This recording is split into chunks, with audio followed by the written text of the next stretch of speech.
Okay, welcome to part 2 of the soccer quiz, and again I will show a couple of situations on the soccer pitch and describe the options that one of the players has, and your quest again is to find out which of these options is best and why, which can be done by pausing the video after I explained the situation, and then we are going to go again into the analysis of the situation and the solution. Let's get to it. In problem 4, we are in the defense again, and it's a 3v3 defensive situation. So we again assume that all the other players, they are in the opponent's half, they are way behind the main scene of action. So what we try to do is to delay or defend as long as possible, so our teammates can get in, join the defense if possible. And yeah, the attacking player on the right wing has the ball, and we are the defensive player in the center of the pitch.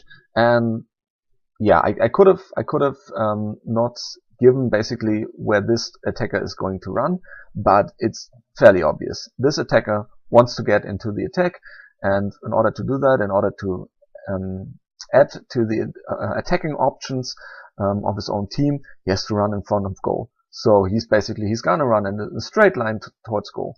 And knowing that, we now have to decide what we do. We have several options. We could go to our teammate over here on the right wing, and we could try to help him defend against this player. We could kind of try to go in between these two players and in between this attacker and this attacker at C, maybe try to intercept the ball, or we could take up a position in front of this player, either a little bit to his right or a little bit to his left. Which is the best option? 5, 4, 3, 2, 1. Okay, so in this situation, we will learn, or we will for the first time see the principle of balanced defending. And balanced defending means that as a defender, you should make all attacking options equally good or equally bad. Because if you don't do that, if you make one attacking option very good at the expense of another attacking options, the attackers will always take the best option they are offered. So you have to make all attacking options equally good or equally bad. And you don't do that if you go to D. It will take some time to go over here. And while you do that, this attacker will go here. And this attacker right here has a really easy pass into the space right behind us. So we're kind of here, and there's an easy pass in here, and this attacker will just get the ball, be in a central position in front of our goal. So what we were actually doing when we went to D, the reason why this is not balanced defending is because we're making an attacking option worse. That's already quite bad. That is, this guy kind of trying to go towards goal. It's not a very good attacking option because there's already a defender in front of him. So, but we're making this attacking option worse. That's already bad, and we're making another attacking option much better. Just the attacking option just right through the middle.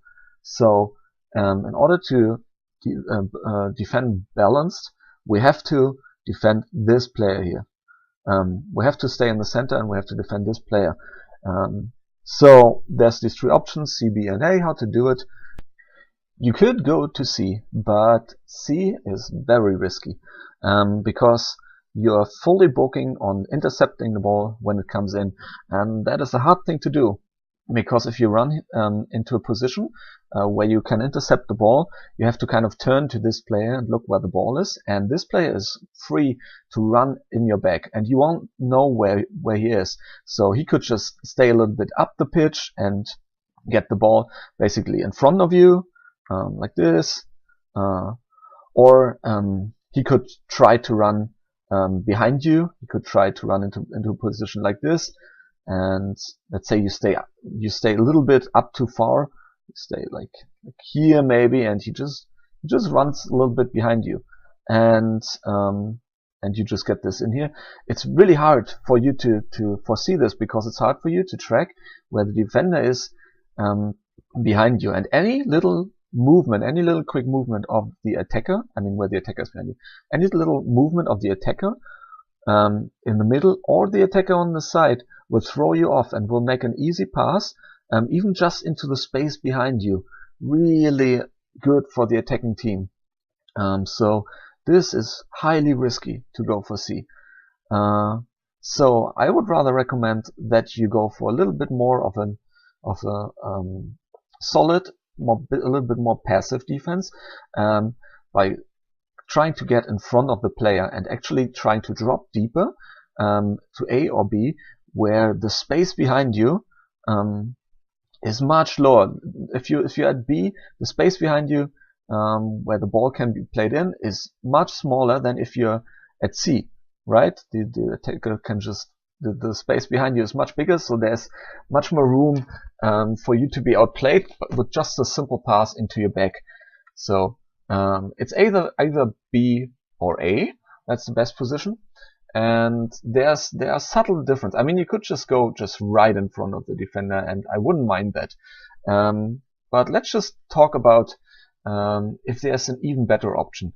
So going to A is you're kind of in front of the attacker. So when he gets the ball, you're still in a position to get in front of the attacker, but A is suboptimal, and that is for the two big reasons. First of all, in A you have zero chance of intercepting the ball, because the ball will be played in front to a position in front of you. So the attacker will always get to the ball first. And the second big option, the second big reason is, of course, if the attacker gets the ball here, if he or she is a right foot and gets the ball here, the attacker can just shoot immediately on goal. I don't know if you can imagine this, but if the attacker is facing like this, or even if the attacker is facing towards this direction, it's really easy to make just a little, like this little half turn and just shoot on goal. So A is worse than just standing right in front of the attacker. But as I will argue, B might be even better. Might be even better being like a little bit closer to this attacker than the striker will be.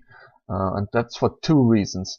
First of all, if you're here and the attacker gets the ball, it won't be as easy to go for goal. The attacker will get the ball on this side of the body, and then you're in the way of a straight shot on goal. You're in the way, and so the attacker actually has to still somewhat try to get around you, or has to make like a really big turn to actually shoot on goal, and then you have a chance to get in the way. And the second, and maybe even more important reason to go for B, is that it allows you to intercept the ball if you time it right, and because it's slightly in front of the attacker. And actually you also make it much more likely that you get the ball than if you would have chosen a more aggressive position. And this is a subtle thing, but it's important to understand. The reason how you get turnovers, I mean apart from the opponents making obvious mistakes, is by pretending that you defend in one way and then you defend in another way. Mainly that you're pretending to defend defensively, passively, and then you're actually defending actively. And that is exactly what we can do in B. In B we have the option of defending passively, or the moment this pass comes in, the moment this attacker tries to get the pass in, we kind of immediately turn around and try to go for the ball, try to snatch it away. And B is much better than C to do this, because in B we kind of give this player an option to make a mistake.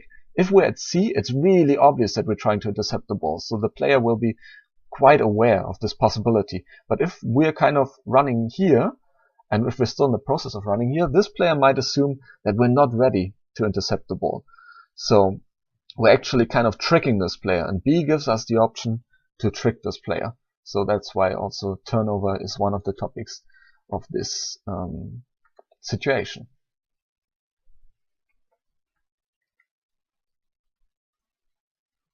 Okay, and problem 5. We are the attacking team again, but this time we're assuming that it's not a fast break.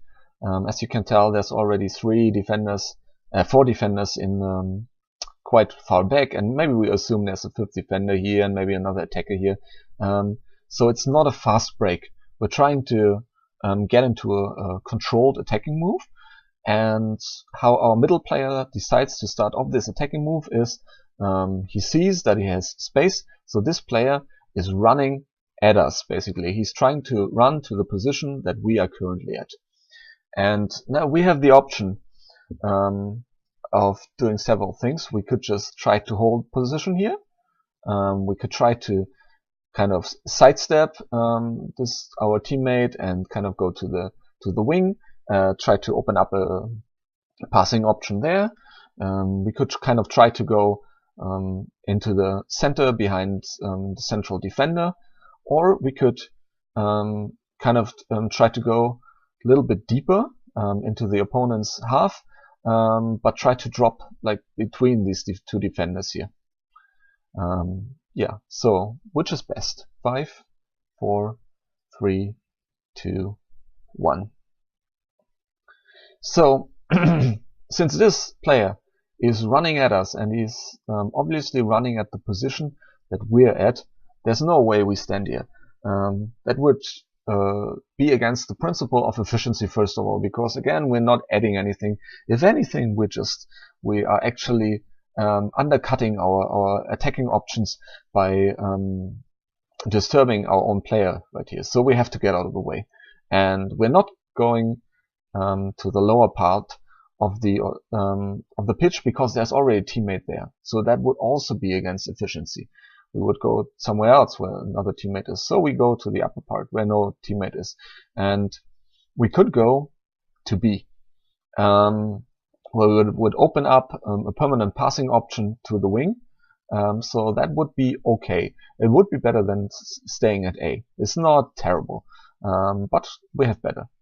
Since we always want to get to a central spot, options D and C are better.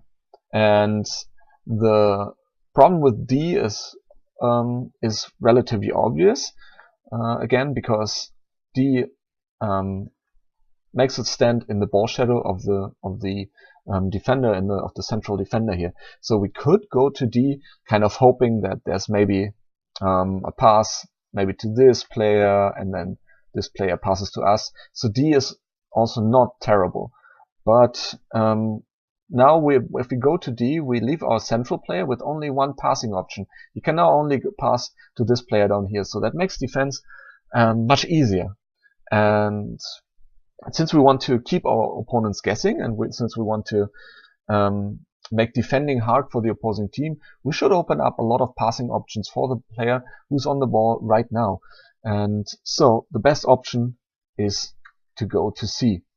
We both open up a passing option and we add to the attack, because if we get a pass to C, the ball is actually at a significantly better place than either where it is right now or at A. So we're relatively central. We drop between the 2 players so we can get the ball, and we add to our overall attacking play if we do that.